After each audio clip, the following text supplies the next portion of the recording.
അറിവിൻ്റെ അക്ഷരികൾ കരളിതളിൽ കുറിക്കും മൂകാംബികെ ചക്കുളം കാവിലമ്മേ.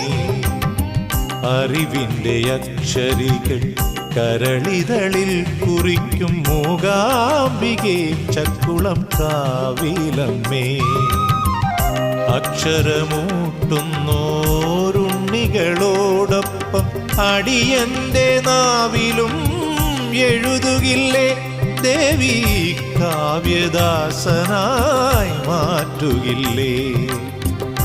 അക്ഷരമൂട്ടുന്നോരുണ്ണികളോടൊപ്പം അടിയന്റെ നാവിലും എഴുതുകില്ലേ ദേവി, കാവ്യദാസനായി മാറ്റുകില്ലേ. അറിവിൻ്റെ അക്ഷരികൾ കരളിതളിൽ കുറിക്കും മൂകാംബികെ